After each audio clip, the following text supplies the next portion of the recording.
chacun et à chacune, je suis très heureux de vous retrouver aujourd'hui. Et aujourd'hui, je voudrais parler des projets et plus particulièrement de parler de former des projets avec Dieu. Nous avons tous des projets, nous nous fixons tous des objectifs, des buts à atteindre dans notre vie, que ce soit sur le plan personnel, que ce soit sur le plan professionnel, que ce soit même dans notre vie spirituelle, dans notre vie même matérielle. Nous nous formons tous des projets et je dirais que c'est normal d'avoir des projets et de former des projets. Je voudrais nous poser cette question, est-ce que tous nos projets que nous formons réussissent? Et je crois qu'à cette réponse, malheureusement, des fois, il y a des projets qui ne réussissent pas et d'autres, oui, qui réussissent. Mais je crois que lorsque nos projets ne réussissent pas, ça ne veut pas forcément dire que l'on est dans l'erreur, ça ne veut pas forcément dire que l'on s'est complètement trompé. Peut-être que c'est pas ce que Dieu veut pour nous, mais peut-être qu'aussi ce n'est pas le temps de Dieu pour que nous puissions accomplir ce projet. Et je voudrais, au travers du livre des Proverbes, m'arrêter sur 5 principes que nous retrouvons dans tout ce livre qui nous parle des projets. Le premier principe que nous retrouvons, c'est que Dieu dispose, il est souverain.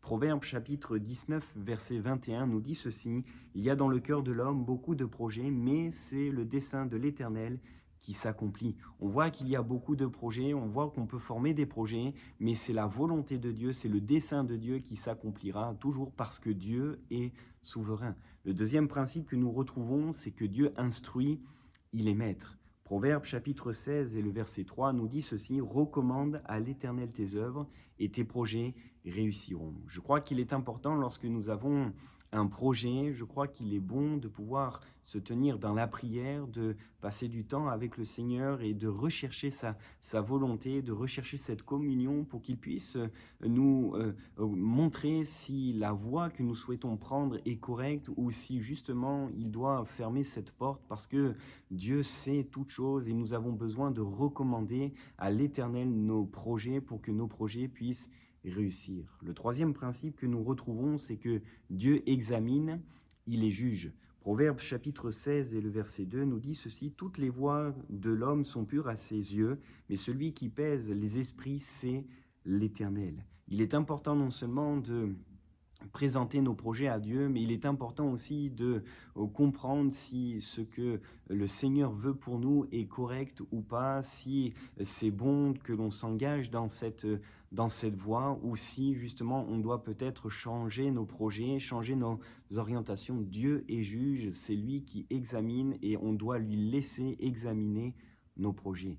Le quatrième principe que nous retrouvons, c'est que Dieu valide, il est Seigneur. Les projets que forme le cœur dépendent de l'homme, mais la réponse que donne la bouche vient de l'Éternel. Proverbe chapitre 16 et le verset 1er. Nos projets peuvent être bons, nos projets peuvent être même bibliques, m'en parlant correct, mais je crois qu'il est bon et c'est lui, le Seigneur, qui le valide. Et je crois qu'il est bon aussi de ne pas s'engager dans des projets tête baissée, mais d'attendre finalement une réponse de la part de Dieu. Je voudrais dire ceci, c'est qu'avec Dieu, un non de Dieu n'est pas une réponse négative, mais c'est une réponse positive, parce que Dieu sait que s'il nous ferme une porte, c'est qu'il y a une raison importante et qu'il connaît la suite, c'est pour nous protéger. Un non de Dieu, c'est une bénédiction. Et le dernier principe que nous pouvons voir, c'est que Dieu conduit, il est guide. Proverbe chapitre 16 et le verset 9 nous dit ceci: « Le cœur de l'homme médite sa voie, mais c'est l'Éternel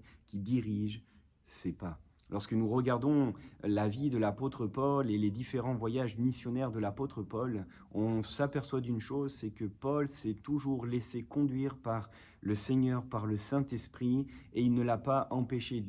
Paul a présenté ses projets à Dieu, et Dieu est celui qui a conduit ses pas. Et je voudrais nous encourager dans cette semaine qui débute, que vraiment nous puissions présenter tous nos projets à Dieu, que nous puissions lui laisser le contrôle total sur nos vies, mais que nous puissions aussi être à l'écoute du Seigneur, à l'écoute du Saint-Esprit, pour qu'il puisse nous montrer si le projet dans lequel nous souhaitons aller est correct ou non. Ma prière ce matin pour toi aujourd'hui, c'est que tu puisses vraiment rentrer dans les projets que Dieu a formés pour toi.